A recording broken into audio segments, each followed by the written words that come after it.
Assalamualaikum warahmatullahi wabarakatuh. Eh, Perkenalkan, nama saya Muhammad Rizky Ariandi dari Universitas Negeri Makassar, dari Fakultas Ilmu Keolahragaan, jurusan Pendidikan Jasmani Kesehatan dan Rekreasi angkatan 2019 dengan nomor induk mahasiswa 193104022. Dapat kalian lihat seperti apa yang tertera di layar ya guys. Pada video kali ini, saya akan menjelaskan tentang pengembangan olahraga rekreasi dan olahraga tradisional pada mata kuliah pendidikan rekreasi yang dibimbing oleh Dr. Ahmad Adil MPD. Selamat menyaksikan. Ya baiklah, langsung saja kita masuk ke materinya, yaitu pengembangan olahraga rekreasi dan olahraga tradisional. Pada materi pengembangan olahraga rekreasi dan olahraga tradisional ini terbagi atas menjadi beberapa materi yang akan kita jelaskan pada video kali ini. Yaitu yang pertama, pengertian dari pendidikan jasmani dan rekreasi. Yang kedua, fungsi dari pendidikan jasmani dan rekreasi. Ketiga, peranan serta tujuan dari pendidikan jasmani dan rekreasi. Yang keempat, siapa yang menjadi sasaran rekreasi olahraga. Kelima, jenis-jenis dari rekreasi. Dan yang keenam, tradisional yang juga merupakan rekreasi olahraga. Ya, kita memasuki materi yang pertama, yaitu pengertian pendidikan jasmani.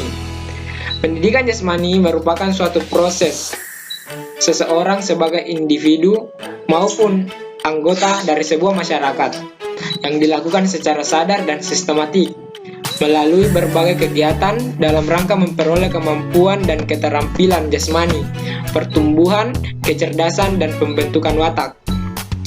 Ya, pendidikan jasmani ini pada hakikatnya adalah proses pendidikan yang memanfaatkan aktivitas fisik untuk menghasilkan sebuah perubahan holistik dalam kualitas, baik itu kualitas individu, hal fisik, mental, maupun emosional. Berikutnya, pendidikan rekreasi olahraga. Rekreasi dari bahasa Latin recreare yang secara harfiah berarti membuat ulang, yaitu kegiatan yang dilakukan untuk penyegaran kembali jasmani dan rohani seseorang. Hal ini dilakukan sebuah aktivitas yang dilakukan seseorang selain pekerjaan. Kegiatan yang umum dilakukan dalam rekreasi ini adalah pariwisata, olahraga, permainan, dan sebuah hobi. Kegiatan rekreasi umumnya dilakukan pada akhir pekan. Secara umum, rekreasi dapat dibedakan dalam dua golongan besar, yaitu rekreasi pada tempat tertutup dan rekreasi di alam terbuka. Kamus Webster mendefinisikan rekreasi sebagai sarana untuk menyegarkan kembali atau sebuah hiburan. Rekreasi dapat dinikmati, menyenangkan, dan bisa pula tanpa membutuhkan sebuah biaya. Rekreasi ini memulihkan kondisi tubuh dan pikiran, serta mengembalikan kesegaran. Rekreasi adalah kegiatan atau pengalaman sukarela yang dilakukan seseorang di waktu luangnya, yang memberikan kepuasan dan kenikmatan pribadi. Meyer, Bright-Bill, dan Sessoms berdasarkan peninjauan secara terminologi keilmuan. Rekreasi berasal dari dua kata besar, yaitu re dan kreasi, yang secara keseluruhan berarti kembali menggunakan daya pikir untuk mencapai kesenangan atau kepuasan melalui suatu kegiatan. Kamus Webster mendefinisikan rekreasi sebagai sebuah sarana untuk menyegarkan kembali atau hiburan. Olahraga rekreasi adalah jenis kegiatan yang dilakukan pada waktu senggang atau waktu luang.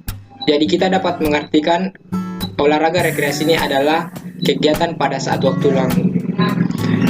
Adapun menurut pendapat para ahli, yaitu pendapat yang pertama menurut Kusnadi. Menurut Kusnadi, olahraga rekreasi adalah jenis kegiatan olahraga yang dilakukan pada waktu senggang atau waktu-waktu luang. Pengertian olahraga rekreasi ini adalah olahraga yang dilakukan untuk tujuan rekreasi. Pendapat yang kedua, menurut Haryono.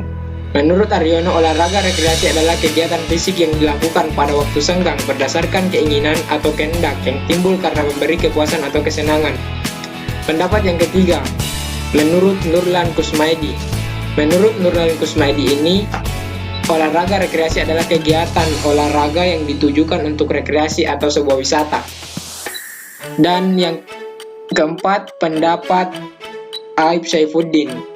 Dia mendefinisikan olahraga rekreasi adalah jenis kegiatan olahraga yang dilakukan pada waktu senggang atau waktu luang, sama seperti pendapat Kusnadi.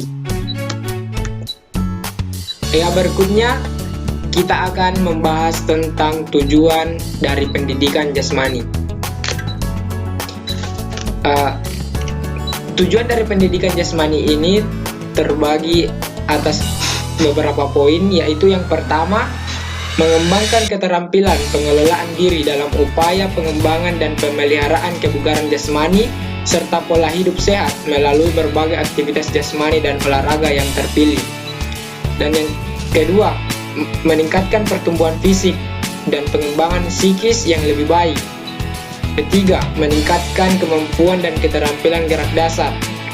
Keempat, meletakkan landasan karakter moral yang kuat melalui internalisasi nilai-nilai yang terkandung di dalam pendidikan jasmani, olahraga, dan kesehatan.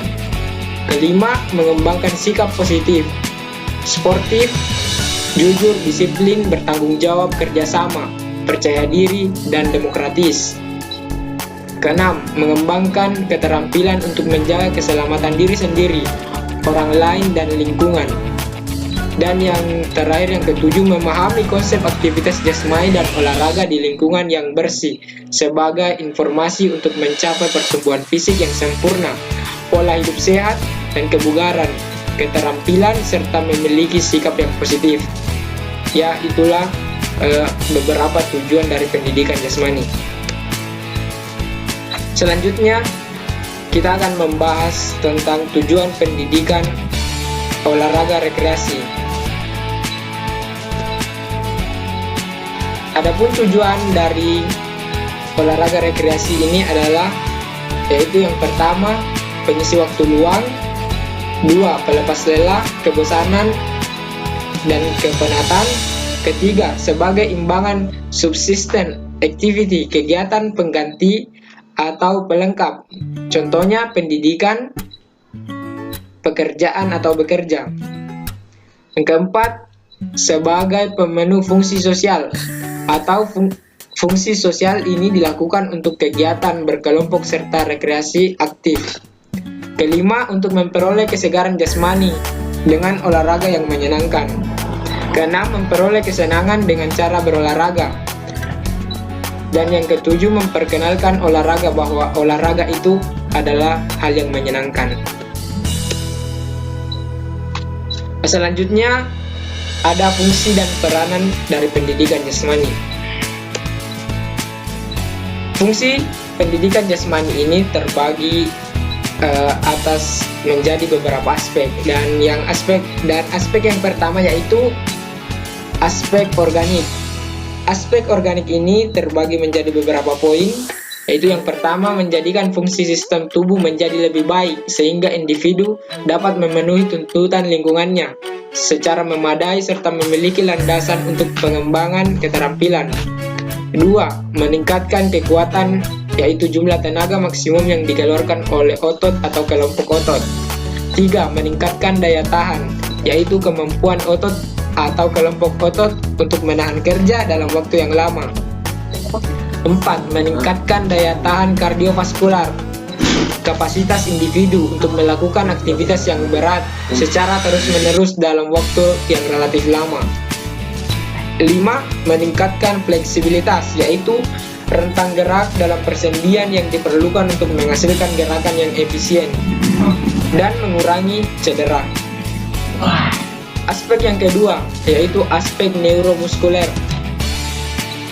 Yang pertama, yaitu meningkatkan keharmonisan antara fungsi saraf dan otot. 2. Mengembangkan keterampilan lokomotor seperti berjalan, berlari, melompat, meloncat, meluncur, melangkah, mendorong, menderap, mencongklang, bergulir, dan menari. 3. Mengembangkan keterampilan non-lokomotor seperti mengayun, melengok, meliuk, bergoyang, meregang, menekuk, menggantung, membongkok. 4. Mengembangkan keterampilan dasar manipulatif seperti memukul, menendang, menangkap, berhenti, melempar, mengubah arah, memantulkan, bergulir, dan memvolley. Dan kelima, mengembangkan faktor-faktor gerak seperti ketepatan, irama, rasa gerak, power, waktu reaksi, kelincahan.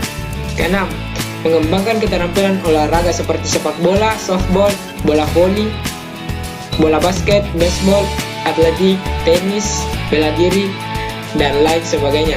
Dan yang ketujuh, mengembangkan keterampilan rekreasi seperti menjelajah, mendaki, berkemah, berenang, dan lain sebagainya. Selanjutnya yaitu aspek perseptual.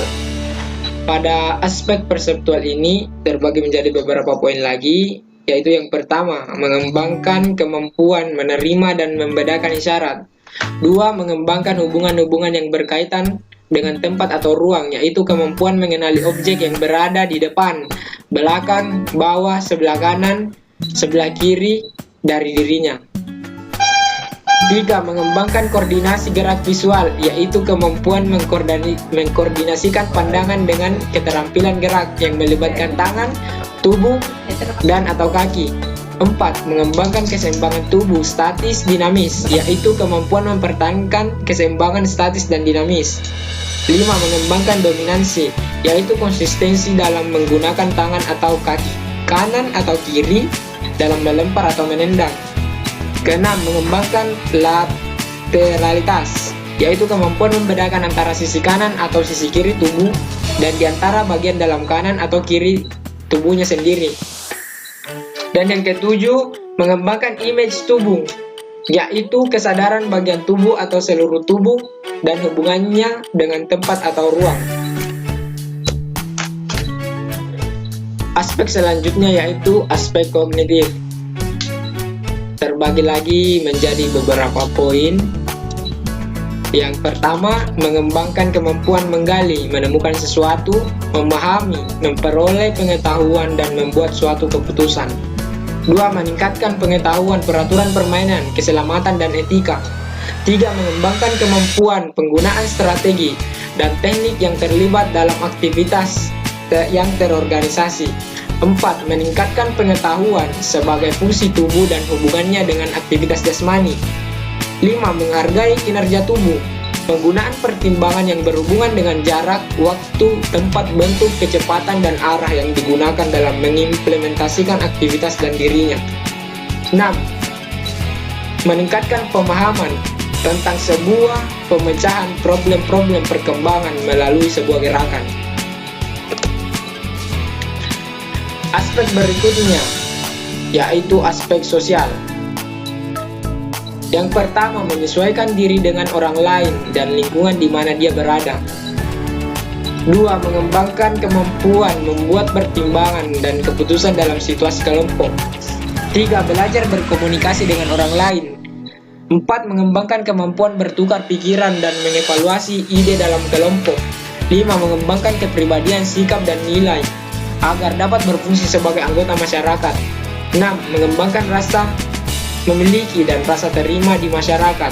7. Mengembangkan sikap kepribadian yang positif. 8. Belajar menggunakan waktu luang yang konstruktif. Dan yang ke-9, mengembangkan sikap yang mencerminkan karakter moral yang baik. Aspek berikutnya yaitu aspek emosional, terbagi lagi menjadi beberapa poin. Yang pertama, mengembangkan respon yang sehat terhadap aktivitas jasmani. 2. Mengembangkan reaksi yang positif sebagai penonton. 3. Melepas ketegangan melalui aktivitas fisik yang tepat. 4. Memberikan saluran untuk mengekspresikan diri dan kreativitas. Dan yang kelima, menghargai pengalaman estetika dari berbagai aktivitas yang relevan.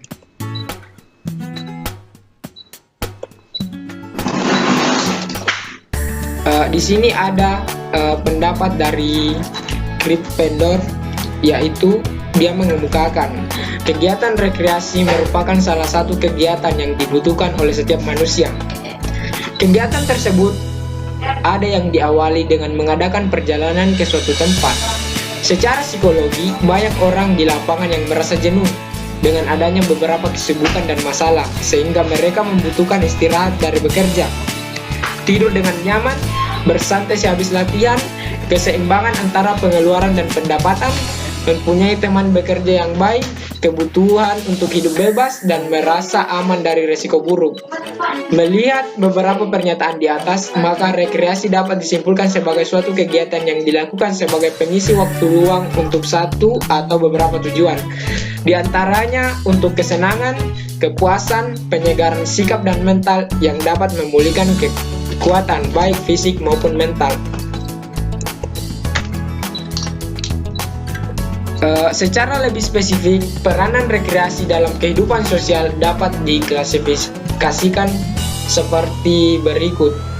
Dapat kalian lihat seperti yang ada di gambar, yaitu yang pertama, mengembangkan rasa menghargai dan mencintai lingkungan serta melestarikannya.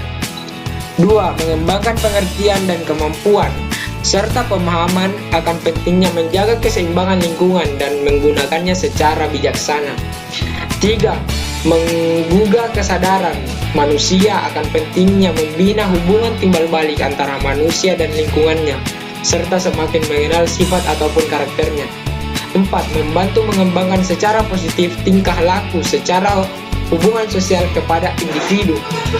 5. Membantu mengembangkan ilmu pengetahuan tentang praktek lingkungan yang sehat. Dan yang keenam, membantu membuat pelajaran di kelas agar lebih berarti melalui pengalaman langsung di lapangan. 7. Membuka peluang membangun kerjasama antar masyarakat, sekolah dengan organisasi, pelayanan rekreasi pada khususnya, dan masyarakat pada umumnya. 8. Menumbuhkan dan atau memperkuat rasa percaya diri dan harga diri yang merupakan fondasi yang kuat untuk menumbuhkan self-concept. 9. Mempererat persaudaraan dan tumbuhnya saling mendukung di antara anggota kelompok. 10. Menambah atau meningkatkan keterampilan dan koordinasi. 11. Menambah kesenangan pribadi serta rasa kebersamaan antara anggota kelompok. 12. Mendidik seseorang untuk dapat mengisi waktu luangnya dengan kegiatan positif dalam artian tidak merugikan dirinya sendiri, orang lain, ataupun lingkungannya. Dan sebaliknya, mencegah munculnya kegiatan negatif seperti penggunaan narkoba, vandalisme, kegiatan destruktif, dan kegiatan negatif lain yang sejenisnya. Dan yang ke-13, mengembangkan budaya hidup sehat, baik untuk pribadi maupun untuk orang lain dan atau lingkungan alamnya. Ya, berikutnya sasaran rekreasi olahraga. Sasaran rekreasi olahraga ini yaitu semua kalangan masyarakat. Olahraga sesuai dengan usia, contoh hiking, dilakukan oleh anak usia dewasa, bukan dilakukan untuk anak kecil.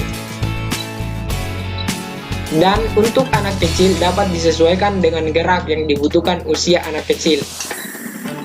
Dalam materi sasaran rekreasi olahraga ini terbagi menjadi beberapa bagian, yaitu yang pertama, rekreasi sosial permainan di dalam ruangan, yaitu acara icebreaker, kursi musik, papan permainan, permainan dengan tulisan, permainan musikal.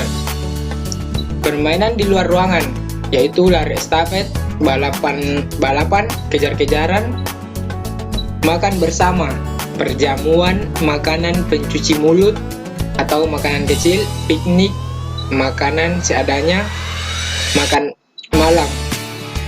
Rekreasi di luar ruangan, yaitu kegiatan di alam, seperti melihat burung-burung, jalan-jalan di perkebunan, mendaki gunung. Olahraga, yaitu badminton, sepak bola, basket, bersepeda, berenang, mendaki, memancing, berkuda, berburu, dan lain sebagainya. Dan yang kedua, rekreasi, budaya, dan kreatif.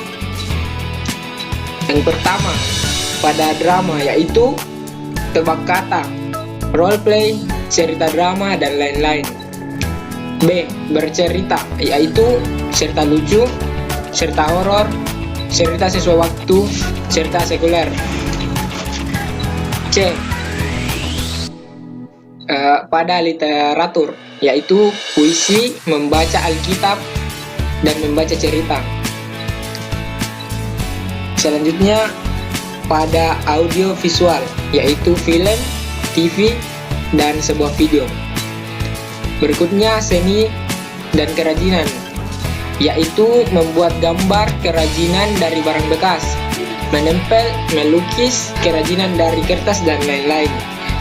Berikutnya yaitu membuat tulisan kreatif, drama, musik, dan lain-lain. Berikutnya kegiatan permainan, olahraga, dan jalan-jalan. Dan yang terakhir pada ranah belajar, yaitu jalan-jalan di perkebunan, museum, dan lain-lain. Selanjutnya kita akan membahas tentang jenis-jenis rekreasi. Rekreasi ini mencakup lebih dari sekadar permainan-permainan. Meskipun peristiwa-peristiwa di udara terbuka seperti olahraga, berkemah, dan jalan lintas alam itu penting, pertemuan-pertemuan ramah tamah seperti pesta dan piknik juga harus dipertimbangkan. Rekreasi juga termasuk beberapa kegiatan ekspresif yang berlangsung dalam lingkungan departemen kerjaan tangan serta bermacam-macam hobi. Contoh permainannya bisa saja bola kasti juga. Ya, materi berikutnya yaitu permainan tradisional seperti yang tertera di gambar. Permainan tradisional merupakan permainan yang telah dimainkan oleh anak-anak yang bersumber dari suatu daerah secara tradisi, yaitu permainan tersebut ini diwarisi dari generasi yang satu ke generasi yang berikutnya. Adapun permainan tradisional yang dikenalkan di sekolah-sekolah yaitu permainan yang digunakan dalam pembelajaran pendidikan jasmani di sekolah dasar. Ini harus mengandung ranah kognitif, ranah afektif, ranah psikomotor, dan ranah jasmani, agar anak menampilkan dan memperbaiki keterampilan jasmani, sosial, mental, dan moral dan spiritual lewat fair play dan sportsmanship atau bermain dengan jujur, sopan, dan berjiwa olahragawan sejati. Melalui pendidikan jasmani, olahraga, dan kesehatan, permainan tradisional dapat disajikan sebagai bahan pelajaran pendidikan jasmani, karena setiap permainan tersebut harus terlebih dahulu dikaji nilai-nilai apa saja yang terkandung di dalamnya. Seperti nilai pendidikan. Dalam permainan tradisional juga memiliki unsur-unsur seperti sportivitas, kejujuran, kecermatan, kelincahan, ketepatan, menentukan langkah, serta kemampuan bekerja sama dengan kelompok. Mudah aturan permainannya. Di samping jumlah pemain yang dapat melibatkan seluruh siswa yang ada di kelas yang bersangkutan, dan dalam permainan guru dapat mengontrol siswanya karena adanya faktor bahasa, sehingga harus ada yang dapat mempertanggungjawabkannya. Yang berikutnya, macam-macam permainan tradisional yang ada di sekolah dasar, yaitu yang pertama, permainan sepur-sepuran atau kereta api masuk terowongan. Pada permainan tradisional ini, jumlah pemainnya tidak terbatas, alat yang digunakan tanpa alat, tempatnya bisa di halaman maupun di lapangan. Adapun aturan permainannya yaitu anak-anak dibariskan menjadi 3 saf. Saf pertama dan kedua berdiri di tengah memanjang lapangan dan berhadapan membentuk terowongan kereta api. Caranya ialah saling berpegangan lengan dalam keadaan lurus dan mendatar. Sedangkan anak-anak pada saf ketiga berpegangan satu dengan yang lain sehingga membentuk rangkaian kereta api. Tugas rangkaian kereta api adalah lari kecil-kecil sambil berbelok-belok dan akhirnya memasuki terowongan. Bila mana rangkaian kereta api telah dianggap cukup gerakannya, maka diadakan pergantian. Yang menjadi rangkaian kereta api mengganti salah satu yang semula menjadi saf terowongan. Demikian harus dilanjutkan sampai semua saf pernah menjadi kereta api. Agar lebih jelasnya kalian bisa searching di Google. Yang kedua, ular makan ekornya. Ular makan ekornya. Pada ular makan ekornya ini jumlah pemainnya itu tidak terbatas, alat yang digunakan juga tidak ada, dan tempat pelaksanaannya bisa di halaman sekolah ataupun di sebuah lapangan. Aturan permainan. Anak-anak dibariskan menjadi 4 saf. Setiap saf terdiri dari 2 barisan putri dan 2 barisan putra. Dan barisan yang berdiri paling belakang memegang perut orang yang ada di depannya. Yang berdiri paling depan berlaku sebagai kepala ular, sedangkan yang berdiri paling belakang sebagai ekor ular. Tugas kepala ular adalah berusaha secepat mungkin menangkap ekornya, sedangkan si ekor berusaha menghindar tangkapan si kepala ular tanpa melepaskan pegangan. Bila ada anggota yang lepas pegangannya, maka ia akan bertugas menggantikan tugas si ekor. Bila si ekor dapat tertangkap, maka diadakan pergantian, yaitu si kepala menjadi ekor dan si orang yang paling dekat dengan kepala menggantikannya menjadi kepala. Permainan tradisional ini juga bisa kalian searching di Google agar lebih jelasnya. Berikutnya, permainan kucing dan tikus.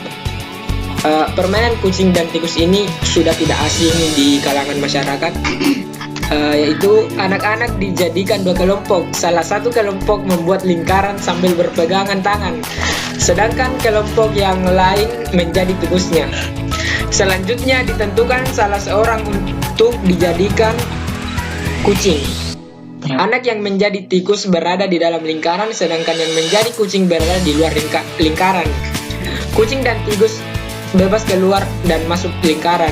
Apabila ada tanda mulai atau peluit, maka segera mungkin kucing mengejar tikus dan tikus berlari menghindar agar tidak tertangkap oleh si kucing. Apabila ada tikus tertangkap,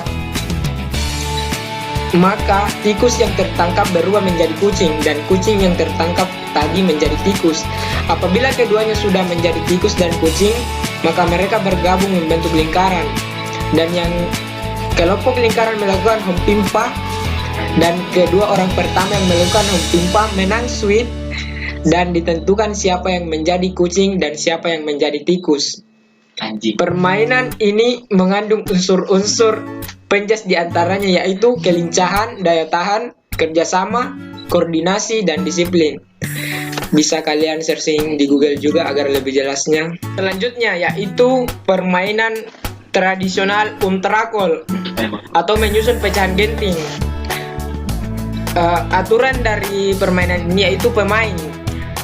Permainan ini dapat dimainkan oleh anak laki-laki maupun perempuan atau gabungan antara anak laki-laki dan anak-anak perempuan. Permainan ini pada umumnya dimainkan oleh anak-anak yang berumur 9 sampai 12 tahun. Jadi tepat saat anak memasuki pendidikan sekolah dasar. Jumlah pemain dalam permainan ini yaitu berjumlah antara 3 sampai 5 orang per kelompok. Adapun alat yang digunakan dalam permainan tradisional ini yaitu bola kasti atau bola tenis. 1 buah saja bisa dipakai. Yang kedua, pecahan genting 12 keping. Sesuaikan kesepakatan dari kedua kelompok yang bermain. Persiapan, yaitu setiap anak membuat atau menentukan kelompok. Ikut kelompok A atau ikut kelompok B. Jadi dibagi menjadi 2 kelompok. Mempersiapkan pecahan genting, lalu pecahan genting tersebut ditumpuk. Selanjutnya tumpukan genting tersebut diletakkan di dalam garis lingkaran. Di depan tumpukan genting tersebut dibuat garis sejajar. Aturan bermain dari permainan ini yaitu melempar tumpukan genting dilakukan maksimal 3 kali. Jika 3 kali lemparan tidak mengenai tumpukan genting tersebut, secara otomatis kelompok tersebut gugur. Ya, agar lebih jelasnya juga kalian bisa searching di Google tentang permainan tradisional untrakol ini. Berikutnya yaitu permainan lompat tali. Aturan dari permainan lompat tali ini yaitu umur pemain 8 sampai 13 tahun. pemainnya, yaitu jumlah pemain tidak terbatas, baik dilakukan anak laki-laki maupun anak perempuan. Waktunya yaitu pagi atau siang hari. Tempat bisa dilakukan di lapangan, halaman, dan tempat yang datar lainnya. Dan berikutnya, jajangkungan. Permainan jajangkungan dimainkan dengan sepasang tongkat atau galah yang terbuat dari kayu atau bambu. Tumpuan untuk pijakan kaki dibuat pada ketinggian 30-60 cm dari ujung bawah tongkat. Beberapa orang bermain dapat serentak memainkannya bersama-sama. Permainan ini biasa digabungkan dengan jenis permainan lain seperti adu lari atau sepak bola. Ada kalanya penilaian hanya pada adu ketahanan berjalan di atas jajangkungan sambil saling menendang kaki jajangkungan lawan bermain. Pemain yang terjatuh dinyatakan kalah. Kalian juga bisa men-searchingnya di Google agar lebih jelasnya.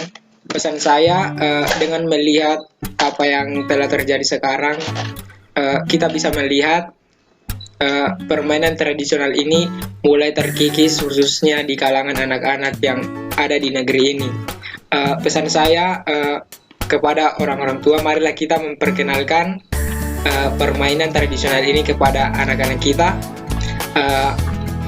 Dengan kemajuan teknologi yang sekarang, seperti adanya gadget, anak-anak kita mulai perlahan untuk melupakan olahraga tradisional ini. Ya, itulah video yang dapat saya sampaikan pada kesempatan kali ini. Lebih dan kurangnya mohon dimaafkan. Don't forget to be happy and thanks for watching, guys. See you next. Bye.